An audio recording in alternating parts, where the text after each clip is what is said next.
एक युवती देर रात टेक्स्ट भेजने के बाद गायब हो जाती है।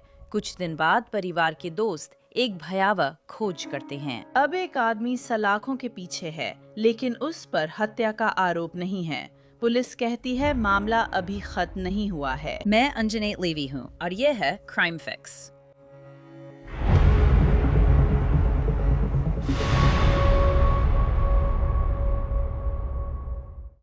8 बेहद मुश्किल दिन। इतनी देर तक एक युवा महिला लापता रही, इससे पहले कि उसके परिवार के दोस्तों ने उसे ढूंढ निकाला। ना पुलिस, ना खोजी कुत्ते, बल्कि उसके अपने परिवार के दोस्त। पुलिस के अनुसार करेन dean Hollies north port Alabama से आधी रात को गायब हो गई थी और अब एक आदमी जेल में है। लेकिन यहाँ वो बातें हैं जो हम नहीं जानते। असल में उसके साथ क्या हुआ? ये आदमी उससे कैसे जुड़ा है? यही वो सवाल हैं जो इस मामले को अभी तक समझ से बाहर रखते हैं, क्योंकि उस पर हत्या का आरोप नहीं है, वो कुछ और ही है। लेकिन टस्कलूसा हिंसक अपराध इकाई के अनुसार ये जांच अभी भी जारी है और उनका कहना है कि अतिरिक्त आरोप लगाए जा सकते हैं या मौजूदा आरोपों को और गंभीर किया जा सकता है।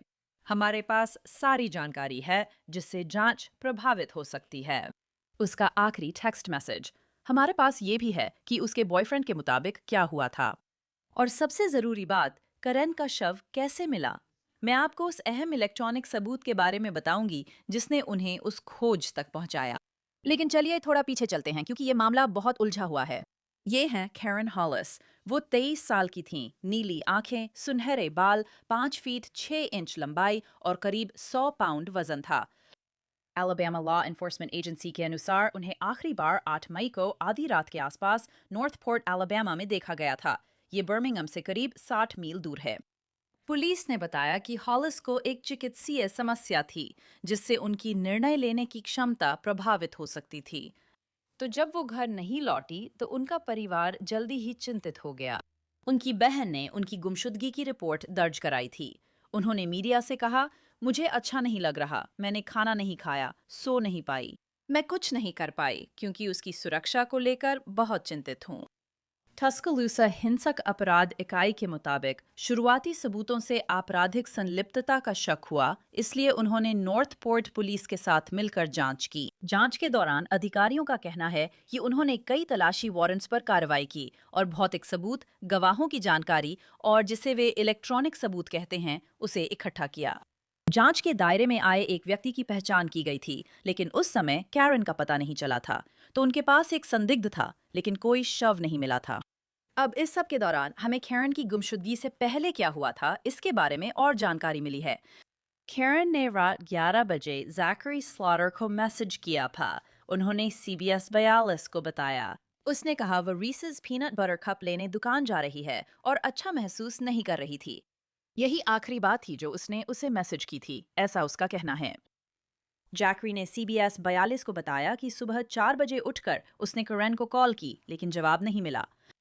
सुबह 5 बजे जासूस उसके दरवाजे पर दस्तक देने लगे। स्लॉटर ने न्यूयॉर्क पोस्ट को बताया कि पुलिस उसे संदिग्ध मान रही थी। उसने CBS 42 को ये भी बताया कि एक बेल बॉन्ड्समैन ने उसे कैरन हॉलिस से संपर्क न करने के लिए कहा था, क्योंकि उस पर पहले घरेलू हिंसा का आरोप था। हालांकि हम खुद उस पिछली घटना की पुष्टि नहीं कर सके। स्लॉटर का कहना है कि वे फिर से साथ आ गए थे। उसने कहा, मैं बस एक फोन कॉल दूर था, लेकिन उसे मौका नहीं मिला और मैं वहां नहीं था। तो हालात वहीं पर थे। पुलिस की नजर में एक व्यक्ति था, लेकिन ना शव मिला, ना परिवार को जवाब, जब तक 16 मई कैरन के गायब होने के 8 दिन बाद नहीं आया। एलाबामा कानून प्रवर्तन एजेंसी और नॉर्थ पोर्ट पुलिस के मुताबिक उसे पुलिस ने नहीं ढूंढा। वो कैरन के परिवार के दोस्त थे। वे ग्रीन काउंटी के उस इलाके में खोज रहे थे जिसे वायलेंट क्राइम्स यूनिट ने इलेक्ट्रॉनिक सबूतों से पहचाना था। कैरन हॉलिस के परिवार के दोस्त ने 6 न्यूज को बताया कि कैरन के फोन से ग्रीन काउंटी में एक पिंग मिला, इसलिए वे रविवार को कैरन को वहां खोजने गए। JC डिक्सन ने 6 न्यूज को बताया कि कैरन का शरीर एक बड़े काले कचरे के बैग से ढका था, सिर्फ पैर दिख रहे थे। जांच के दायरे में एक व्यक्ति को तुरंत हिरासत में लिया गया। वो रैंडल लेंडल डेजर्नी है। वो 44 साल का है और इस समय वो टस्कलूसा काउंटी जेल में बंद है और उसकी नकद जमानत $15,000 है। लेकिन उस पर जो आरोप है वो है शव के साथ दुर्व्यवहार। AL.com की रिपोर्ट के मुताबिक निगरानी फुटेज में डेजर्नी को उसी रात करेन के साथ अपार्टमेंट से बाहर जाते देखा गया जब वो गायब हुई थी।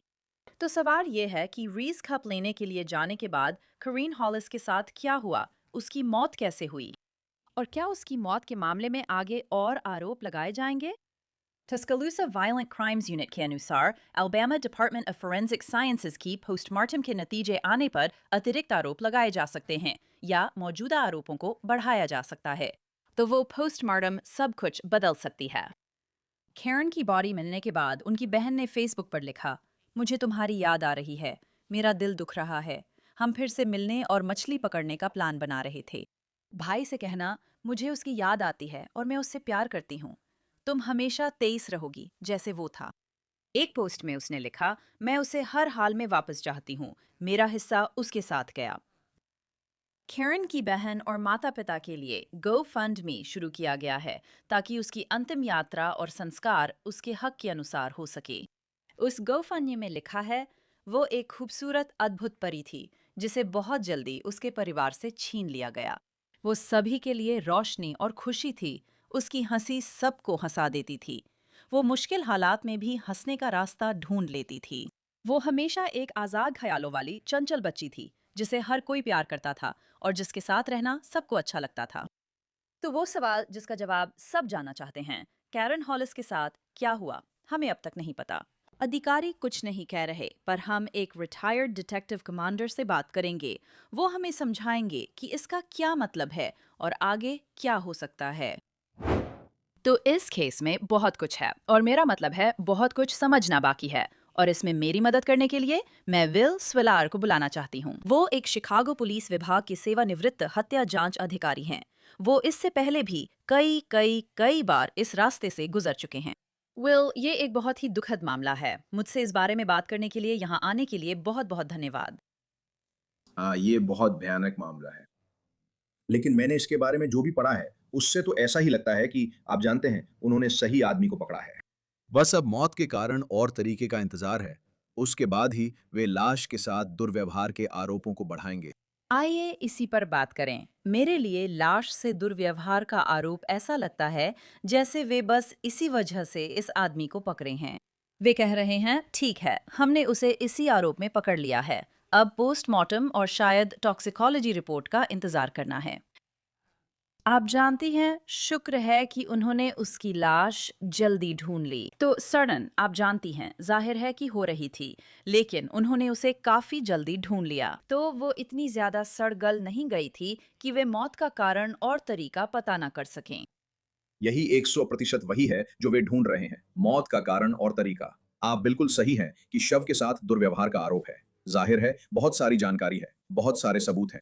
मैंने पढ़ा कि वहां भौतिक सबूत और इंटरव्यूज हैं। इलेक्ट्रॉनिक सबूत भी हैं, जो उस इलाके को चिन्हित करते हैं, अपराधी की और हमारे पीड़ित की गतिविधियों को ट्रैक करते हैं। तो मुझे लगता है कि वे आसानी से प्रथम दृष्टया आधार स्थापित कर पाए कि वो उसके साथ थीं और उसने उसे वहां से ले जाया। और आपके पास हत्या का आरोप लगाने के लिए प्रथम दृष्टया आधार तब तक नहीं होता जब तक आपके पास मृत्यु का कारण और तरीका ना हो। जो आप बिल्कुल सही कह रहे हैं, यही वो लोग इंतजार कर रहे हैं।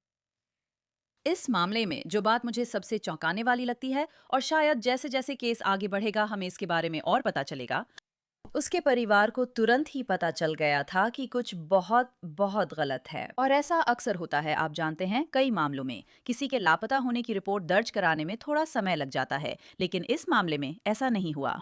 उन्होंने कहा कि उसे चिकित्सीय समस्या थी जिससे उसकी निर्णय क्षमता प्रभावित हो सकती थी। आपको क्या लगता है, करीन के साथ क्या हो रहा था? क्या ये मानसिक स्वास्थ्य या विकासात्मक विकलांगता से जुड़ा था? आपको क्या लगता है, ऐसा क्या था कि उन्होंने तुरंत ही समझ लिया कि ओ भगवान, ये सही नहीं है? हाँ, ये बहुत अच्छी तरह से मानसिक स्वास्थ्य से जुड़ी कोई बात हो सकती है या फिर कोई संज्ञानात्मक समस्या हो सकती है। रिपोर्ट्स की समीक्षा में सबसे चौंकाने वाली बात ये थी कि उसने अपने एक्स बॉयफ्रेंड को आखिरी मैसेज किया, मैं एक पीनट बटर कप लेने जा रही हूँ। इससे मुझे ये पता चलता है या ये संकेत मिलता है कि शायद वो डायबिटिक है और उसकी ब्लड शुगर लो हो रही है। ये बहुत अच्छा पॉइंट है। ये निश्चित रूप से आपके सोचने के तरीके को बदल सकता है। मुझे ये इसलिए पता है क्योंकि मेरी बेटी जो अब 25 साल की है, वो 7 साल की उम्र से ही टाइप 1 डायबिटिक है। हम अपनी सभी गाड़ियों में कैंडी या ग्लूकोज टैब्स रखते हैं ताकि शुगर लो होने पर तुरंत मदद मिल सके। क्योंकि ये सच में आपके सोचने के तरीके को पूरी तरह बदल सकता है। यही बात मुझे सबसे ज्यादा लगी और इसी वजह से मुझे लग रहा है कि इस मामले में मधुमेह की संभावना ज्यादा है। मुझे लगता है मैं गलत हो सकता हूँ, यही मेरी भावना है। तो चलिए यहाँ कड़ियाँ जोड़ने की कोशिश करते हैं। हम कड़ियाँ जोड़ने की कोशिश कर रहे हैं क्योंकि इस समय बहुत कुछ है जो हमें नहीं पता। क्या हो सकता है कि कुरैन पीनट बटर कप लेने बाहर जाए क्योंकि उसकी ग्लूकोज कम है और आप और मैं, मेरा मतलब है, हम इसे जोड़ने की कोशिश कर रहे हैं और यहाँ थोड़ा अनुमान भी लगा रहे हैं। क्या वो पीनट बटर कप लेने बाहर जाती है जैसे ही वो बॉयफ्रेंड को मैसेज करती है? और फिर किसी तरह ये डेजर्नी लड़का, रैंडल डेजर्नी, उससे मिलता है और किसी कमजोर को देखकर उसका अपहरण कर लेता है। मेरा मतलब है, क्या ऐसा हो सकता है कि यहाँ यही हुआ हो? संभव है ऐसा हुआ हो। जैसा आपने कहा, हम अनुमान ही लगा रहे हैं, पर मेरी समझ में वे दोनों एक ही अपार्टमेंट कॉम्प्लेक्स में रहते थे। शायद पहले इसमें कोई सामाजिक पहलू रहा हो। मेरा मतलब है जैसे आप यूं ही एक दूसरे के पास से गुजरते हैं। मेरा मतलब इससे ज्यादा कुछ नहीं है। जैसे आप अपने पड़ोसी को देखते हैं, हेलो बोलते हैं या कुछ और। शायद वो अच्छा महसूस नहीं कर रही थी। मुझे कम ब्लड शुगर के लक्षण पता है, लेकिन हम केवल अनुमान लगा रहे हैं। लेकिन आप उलझन में रहते हैं, किसी के साथ गाड़ी में बैठ सकते हैं। वाह, वो सच में बहुत डरावना है। उन्हें तुरंत समझ आ जाता है कि कुछ गलत है। और आप जानती हैं, क्योंकि वे इस मामले में इतनी जल्दी एक संदिग्ध की पहचान कर पाएं और क्योंकि आजकल हर जगह कैमरे हैं, क्या हमें शायद ये देखने को मिलेगा कि निगरानी कैमरों की फुटेज इस मामले में बहुत बड़ी भूमिका निभाता है, आपके विचार में, विल? आप बिल्कुल ये देखने वाले हैं। आप देखेंगे और फिर से, जैसा आपने कहा, वे इस व्यक्ति को जांच के लिए अहम व्यक्ति के रूप में पहचानने में बहुत तेज थे। इस मामले में अच्छी बात यह है, लेकिन लापता व्यक्ति के मामलों को शुरुआत में कैसे संभाला जाता है, ये मुझे परेशान करता है। शिकागो पुलिस विभाग में वर्षों तक नियम था कि वयस्क व्यक्ति 24 घंटे गायब ना हो तो गुमशुदगी की रिपोर्ट नहीं की जा सकती। मुझे यह बहुत बेवकूफी लगता है।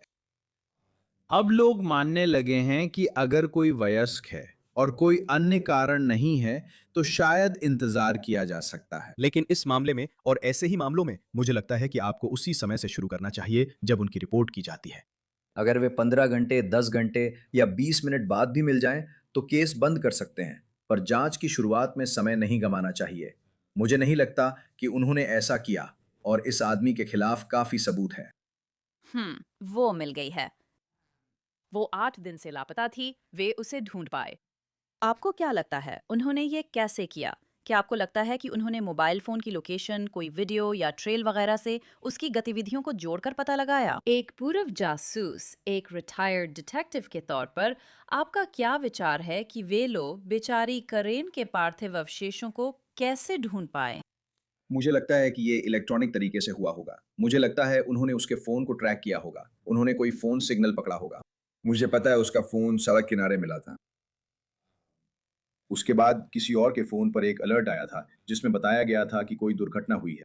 मुझे लगता है कि कुछ लोगों के मोबाइल फोन पर या किसी तरह की, आप जानते हैं, किसी तरह की चेतावनी आती है जिसमें बताया जाता है कि दुर्घटना हुई है। उन्होंने उस इलाके में फोन पाया।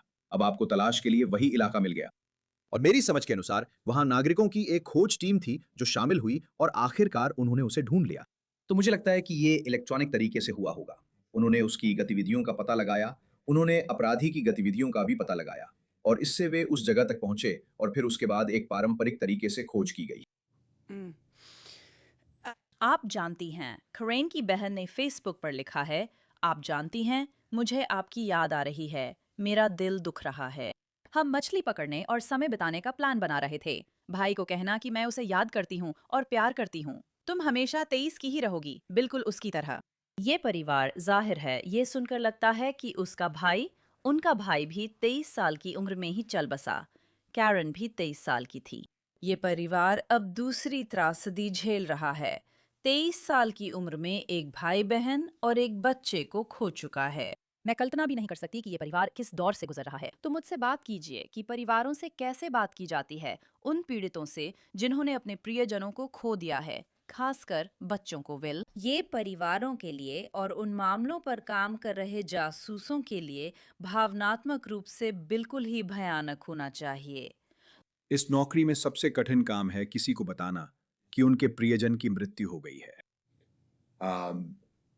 आप नहीं कर सकते, आप नहीं करते, सच में अपने दिल से आप खुद को उस स्थिति में नहीं रखना चाहते कि आप समझ सकें कि वो कैसा महसूस होता है, क्योंकि आप वैसा महसूस नहीं करना चाहते। लेकिन आपको सुनना पड़ता है। लोगों की भावनाएं बहुत तरह की होती हैं। आमतौर पर शुरुआत में गुस्सा ही होता है। और फिर वो गहरी उदासी होती है। और फिर जैसे जैसे समय बीतता है, जांच आगे बढ़ती है। परिवार से लगातार बात करते रहना बहुत जरूरी है। और आप जानते हैं, आपको बस करना होता है। और मैं ये नहीं कहना चाहता कि आपको उनकी बात सुननी है, लेकिन आपको उनकी बात सुननी ही होती है। अगर वे जिस तरह से चीजें हुई उससे नाराज हैं, तो आपको उन्हें वो कहने देना चाहिए। लोग चीजों से अलग अलग तरीकों से निपटते हैं, लेकिन सबसे मुश्किल काम यही है कि किसी को सामने देखकर ये कहना कि मुझे अफसोस है कि वे अब नहीं रहे। तो करेन के पार्थिव अवशेष बरामद हो गए हैं। पुलिस उसके पार्थिव अवशेष ढूंढने में सक्षम है। अब ये पता लगाने का काम चल रहा है कि उसकी मौत कैसे हुई और क्यों हुई। जैसा कि मैंने पहले बताया, वो जा चुकी थी। वो 8 दिनों से लापता थी। तो मौसम की स्थिति और जिस हालत में उसकी लाश मिली, उस पर निर्भर करता है कि उसके अवशेषों पर अभी भी बहुत सारे सबूत मौजूद हो सकते हैं। तो मुझे बताइए कि उसके पोस्टमार्टम में क्या मिलने की उम्मीद है या क्या मिल सकता है? जैसा आपने कहा, इसमें मौसम अहम है। आप अलबामा के मई मध्य की बात कर रहे हैं। तो आप जानते हैं कि वहां गर्मी होगी। और ज्यादा विस्तार में न जाते हुए, गर्मी सड़न की प्रक्रिया को तेज कर देती है और इस वजह से सबूत भी खो सकते हैं। लेकिन इस मामले में मुझे लगता है कि उसकी बहुत सारी अवशेष एक कचरे के बैग में थे, जिससे वो चीजें सुरक्षित रह सकती हैं जो शायद आप खो देते अगर वो पूरी तरह खुले में पड़ी होती। तो आप किसी भी तरह के फोरेंसिक सबूत ढूंढ रहे हैं, आप डीएनए ढूंढ रहे हैं, आप मौत का कारण और उसकी प्रकृति पता कर रहे हैं, तो आप भेदी चोटें देख रहे हैं, आप गोली लगने के घाव देख रहे हैं, आप हायोइड हड्डी में फ्रैक्चर देख रहे हैं ताकि गला घोटने का पता चले। ये सब कुछ तब भी मौजूद होना चाहिए जब वे उसका पोस्टमार्टम करें। मुझे ये बात उठाना अच्छा नहीं लग रहा क्योंकि हमें सच में नहीं पता कि क्या हुआ। लेकिन क्या इस घटना की परिस्थितियों के बारे में कुछ भी? मेरा मतलब है, रैंडल डजर्नी और कैरन के बीच 20 साल का उम्र का फर्क है और ऐसा लगता है हमें ये नहीं पता क्योंकि इसके लिए कोई आरोप नहीं है, लेकिन वो गायब हो गई थी। ऐसा लगता है कि उसे ले जाया गया था। क्या इस घटना के हालात और ये तथ्य कि वो जंगल में एक कचरे के बैग में मृत पाई गई, आपको ये संकेत देते हैं कि उसके साथ यौन उत्पीड़न हुआ था? हमेशा वो पहलू रहता है जब आप इसके बारे में बात करते हैं। और फिर से, मुझे उस व्यक्ति की पृष्ठभूमि नहीं पता जिसे उन्होंने गिरफ्तार किया है। मुझे नहीं पता कि उसकी पृष्ठभूमि में कोई हिंसा या ऐसी कोई बात है या नहीं, लेकिन ऐसे मामलों में हमेशा वो पहलू रहता है जिसकी आपको चिंता होती है, जब कोई पहले लापता हो जाए और फिर उसकी हत्या हो जाती है। हाँ, अगर इसमें यौन उत्पीड़न हुआ हो तो मुझे बिल्कुल भी हैरानी नहीं होगी। फिर से, ये हमेशा होता है। मेरे अनुभव में ऐसे मामलों में ये लगभग हमेशा होता है। वे उसे शव के साथ दुर्व्यवहार के आरोप में हिरासत में रखे हुए हैं। पोस्टमार्टम, आप जानती हैं, एक प्रारंभिक परिणाम 1-2 दिनों के भीतर आ सकता है। यह निर्भर करता है कि सड़न किस स्तर पर है। आपको क्या लगता है, उन्हें आरोपों को बढ़ाने में कितना समय लग सकता है? अगर पोस्टमार्टम में कोई स्पष्ट निष्कर्ष मिलता है, जैसे कि गोली लगने का सबूत दिखता है, गला घोंटने या चाकू मारने के सबूत दिखते हैं, जैसा हमने कहा था, ये जल्दी हो सकता है क्योंकि मौत का कारण और उसकी प्रकृति मिल जाएगा, जबकि टॉक्सिकोलॉजी में हफ्ते लग सकते हैं। तो इसमें काफी ज्यादा समय लग जाता है। लेकिन अगर पोस्टमार्टम में साफ संकेत मिलते हैं कि ये मौत है और ये मौत किसी और के हाथों हुई है, यानी हत्या है, तो वे उसे पोस्टमार्टम रिपोर्ट आने के कुछ घंटों बाद ही आरोपित कर सकते हैं। ये बहुत दिल तोड़ने वाला मामला है। परिवार पूरी तरह शोक में है। ये 23 साल की महिला है, बहुत ही नाजुक सी, सिर्फ 5 फीट 6 इंच लंबी और 100 पाउंड वजन की। मेरा मतलब है, वो बहुत छोटी है। वो शायद ऐसी नहीं है जो मुकाबला कर सके। खासकर अगर उसकी मानसिक स्थिति बदली हुई हो, अगर उसका दिमागी हालात बदला हुआ हो, तो और भी ज्यादा। हाँ, ये बहुत भयानक मामला है। तो विल स्विलर, हम इस पर नजर बनाए रखेंगे। मैं हमेशा की तरह आपका समय और आपकी विशेषज्ञता के लिए बहुत आभारी हूँ और हम आपको फिर से बुलाएंगे। बहुत बहुत धन्यवाद। मुझे बुलाने के लिए धन्यवाद। रैंडल डी डिजर्नी को शव के साथ दुर्व्यवहार के आरोप में $15,000 की जमानत राशि पर हिरासत में रखा गया है। अगर आरोप बदलते हैं तो हम जरूर बताएंगे। कृपया कैरन हॉलिस के परिवार के लिए प्रार्थना करें। क्राइम फिक्स के इस एपिसोड में इतना ही। मैं अंजनेत लेवी हूँ। मेरे साथ बने रहने के लिए बहुत बहुत धन्यवाद। अगली बार फिर मिलेंगे।